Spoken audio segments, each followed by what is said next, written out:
윤석열 전 총장에 이어서 이번에는 최재형 감사원장 얘기 좀 하겠습니다. 사실은 최재형 감사원장 하면은 뭐 정치와는 좀 연이 그렇게 또 DNA가 그렇게 많은 분은 아니다는 인식들이 있었는데 최근에는 7말 8초 그러니까 7월 말 내지 8월 초에 감사원장직을 내던지고 말하자면 정치에 뛰어든다. 정치 입문을 한다.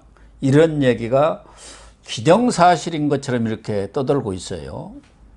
어떻게 돌아가는 겁니까? 최재형 원장 측은 지금 아무런 얘기가 없지 않습니까? 근데 왜 7말 8초 얘기가 나오고 있습니까? 그거는 이제 그 정의와 이제 국회의장이죠.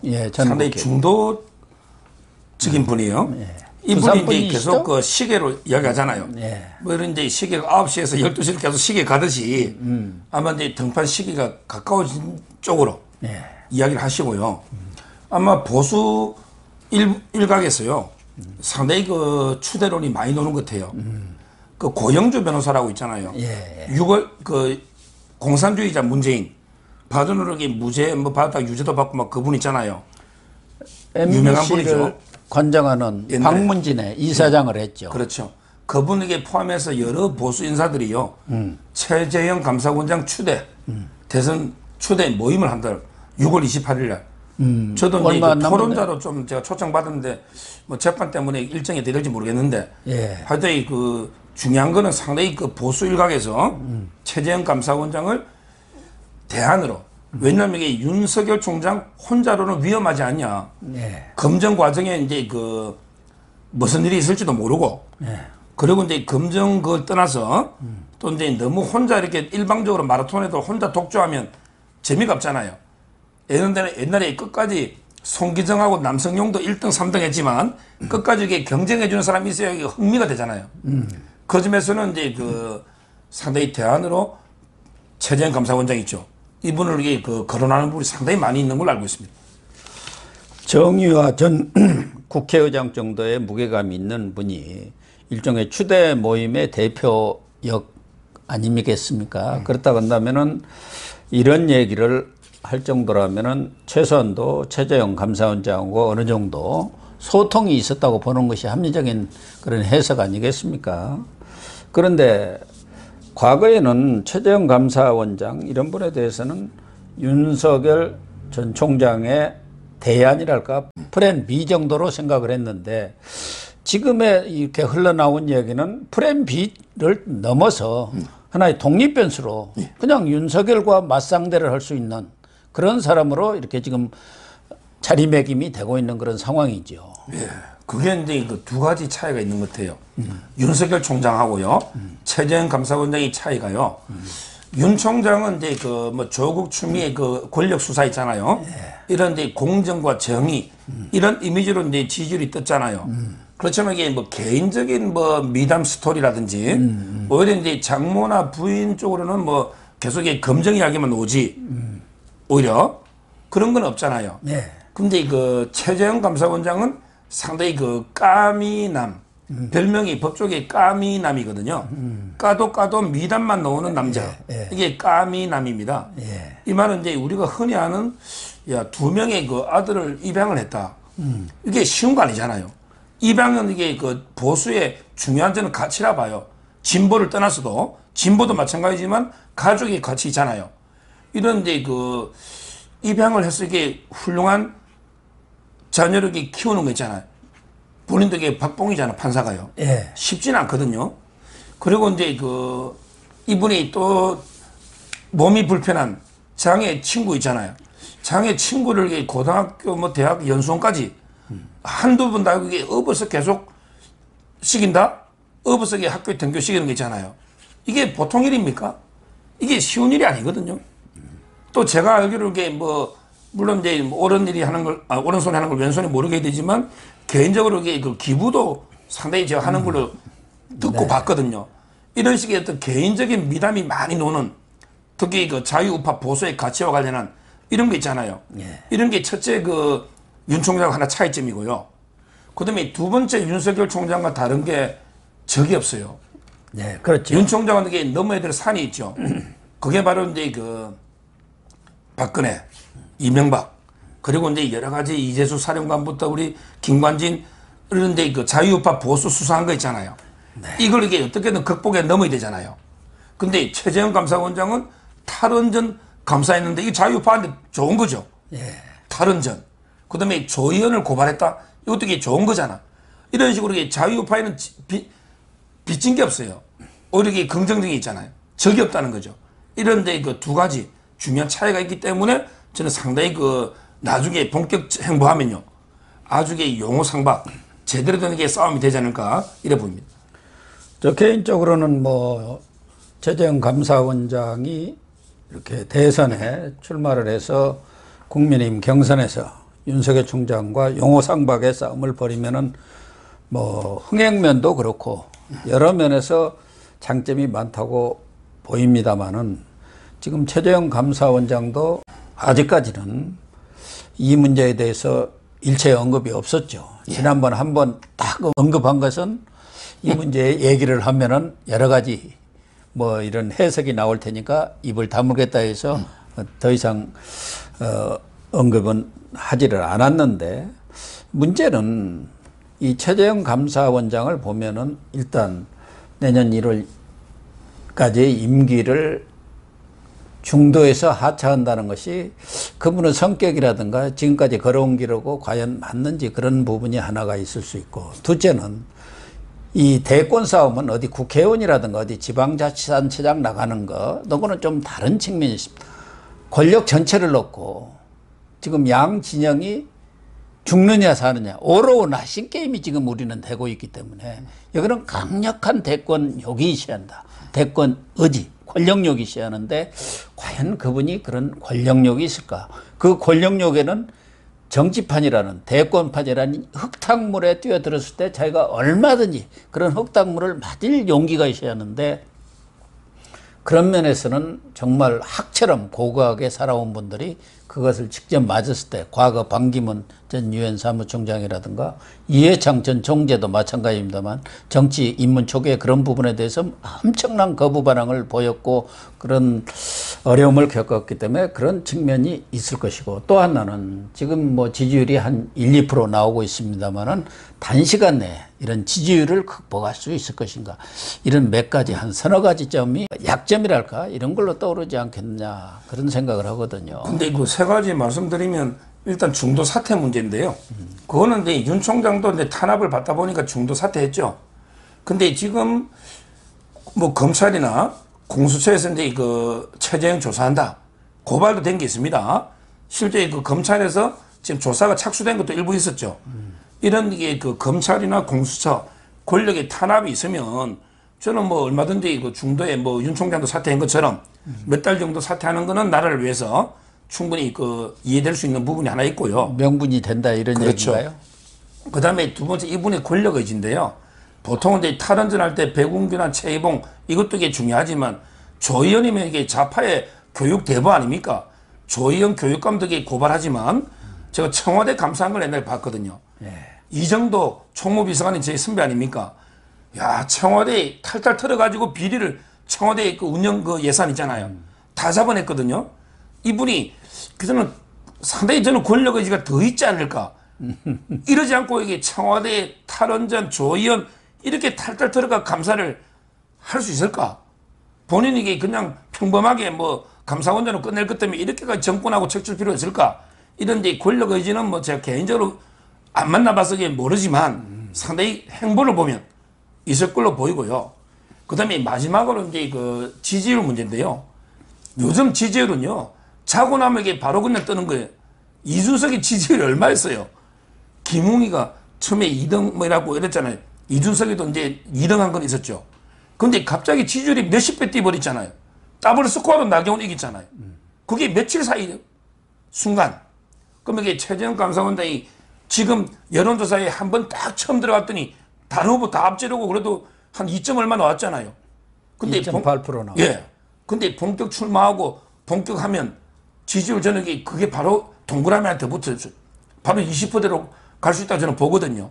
요즘 이게 매스미디어 시대이기 때문에 얼마든지 지지율은 자고 나니 유명해진다. 그 영국의 바이런 시구절처럼요. 뜰 수 있고, 제가 항상 말하지만 최재형 감사원장이 3대 보수의 그 핵심 우리 주류층의 지지를 다 받는 게 바로 첫째는 이제 그 기독교 세력. 기독교는 이게 그분의 별명이 작은 예수잖아. 예. 신이 내린 인간입니다. 별명이 작은 예수. 그러니까 기독교가 아마 보수의 주력 중에 하나거든요. 그 다음에 두 번째가 우리 군대잖아요. 군인, 제향군인. 군인들이 보수의 핵심 또 층이에요. 병역 명문가입니다. 그렇죠. 예. 이분이 아버지가 대한해협전투, 6.25 때 최초의 전투 있잖아. 예. 대한해협의 대령. 이분들이 다 법무관, 입양한 아들까지 해군 다 근무한 병력 명문가 3대가. 예. 그럼 이게 당연히 지지를 많이 받을 거 아니에요. 세 번째 또 중요한 게 이분이 진해가 해군이니까. 예. 진해가 고향이잖아. 경남이잖아. 그럼 이게 보수의 심장은 누가 뭐래도 영남권이잖아. 영남권, 그 다음에 군대, 기독교. 상당히 전폭적인 지지를 끌어올 수 있거든요. 그래서 저는 상당히 다크호스가 될 수 있다 봐요. 예. 저도 뭐 다크호스가 될 것은 분명하고 또 나오면은 상당한 바람도 일으키지 않겠느냐. 그러나 그 결과는 어떻게 될지는 지켜봐야 할 것 같습니다. 우선 본인이 아무런 입장 표명이 없기 때문에 그에 대해서는 뭐 주변 사람들이 좀 왈가왈부하는 정도이란 말이에요. 다른 분들은 그래도 뭐 이런저런 얘기도 오다 가다 이렇게 기자들이 만나서 물어보면 답변도 하는데 감사원장은 뭐 이렇게 기자들과의 접촉도 거의 없는 상황이어서 과연 본인이 무슨 생각을 할지 결국은 본인 생각이 중요하지 않겠습니까? 전에 김종인 전 비대위원장도 그분이 아무런 정치적 의사표시도 한 적도 없고 그런데 거기에 대해서 왈가왈부하는 것 자체가 예의가 아닌 것 같다. 뭐 이런 얘기를 하면서 어떻게 보면은 대권 그런 부분에 최 원장을 끼워 넣는 것은 맞지 않다. 그런 입장을 표명을 했거든요. 근데 저는 그렇게 생각 안 해요. 저는 그분이 입장 표명을 안 했다고 생각 안 합니다. 왜냐하면 박사님이 아시다시피 얼마 전에 물었을 때 그분이 뭐라고 했습니까? 지금 상황에서 내가 어떤 말을 해도 이상한 상황이 되기 때문에 말을 안 하겠다. 어떤 말을 해도 이상한 상황이 된다. 이 말은 지금 상황에서 그분이 출마하겠다 하면 그건 이상한 상황이 되는 게 맞죠. 예. 출마하겠다 하면 그건 말이 안 되죠. 예. 근데 지금 상황에서 그분이요. 예. 출마 안 하겠다. 나 감사원장으로서 끝까지 임기 마치겠다. 이 말을 하는 게 왜 이상한 상황이 됩니까? 저는 그거는 당연한 말이잖아요. 예. 근데 이분이 어떤 말을 해도 이상한 상황이 된다. 이 말에게 출마 안 하겠다고는 부인을 안 했단 말이죠. 예. 제가 이게 뭐 박사님 앞에 문자 좀 그래 정치 전문가 제일 몇십 년 보셨지만 정치인들 말 중에 진짜 안 하겠다 하면 그건 50%고 그 다음에 5대5로 고민해 보겠다 내지 뭐 이상하다 5대5면 저는 190% 나온다 보거든요. 예. 근데 진짜 최재형 감사님 정치 안 하겠다 이 말 안 하셨잖아요. 그래서 저는 본인이 이게 5대5처럼 한 거는 실제 그 내심 저는 상당히 노는 쪽으로 오히려 저는 그렇게 해석하는 게 맞지 않는 생각이 들어요. 최재형 감사원장의 앞으로의 건실은 좀 더 지켜보기로 하고요. 또 하나의 야권 유력한 대선 후보감으로 언론에서만 계속 거론되는 분이 바로 김동연 전 경제부총리입니다. 이분도 뭐 언론뿐만 아니라 많은 관심을 표명을 하고 있고 국민들도 어느 정도 김동연 전 부총리의 존재에 대해서는 인식을 하고 있습니다만은 아직까지는 뚜렷한 그런 정치적인 어떤 스탠스랄까 입장을 표명한 것은 없어요. 네, 그건 없죠. 뭐 김기현 원내대표 또 이준석 대표까지도 지금 김동연 전 경제부총리도 국민의힘 입당의 중요한 인사 중에 한 사람으로 거론은 하고 있습니다만은 과연 어떤 선택을 할지 좀 궁금합니다. 저는 제가 이제 그 기획재정부의 고문 변호사를 오래 했습니다. 예. 강만수 장관 때부터 고문 변호사를 했는데 그때 그 제가 복권위원도 그 연임회가 4년 했거든요. 기재부 예산실에 로또 복권할 때 복권위원 있잖아요. 예. 근데 그때 아마 김동연 이분이 그 차관 때부터 제가 본 것 같아요. 차관. 근데 그 상당히 그 샤프하시면서도 이분들에게 스토리가 있는데요. 제가 보기에는 이게 가장 그 대선 행보를 물밑에서 활발하게 하신 분이에요. 예, 그렇다고는 들었습니다. 왜냐하면 이게 최재형 감사원장이니까 아예 못했잖아. 예. 그다음에 윤석열 총장도 검찰총장이니까 못했잖아요. 이분은 이게 이미 야인이 된 게 오래됐잖아요. 예. 그러면서 이게 그 재단 활동 있잖아. 유쾌한 발람부터. 예. 그다음에 그 이런 인맥을 통해서 정치 활동을 저는 준비를 제일 오래 했다 봐요. 예. 그래서 저는 가장 제가 보기에는 세 분 중에서 처음에 저는 정치 권력 의지 있잖아요. 이게 가장 강한 분이다 이래 봤거든요. 그래서 저는 지금도 이분이 입당할 것 같아요.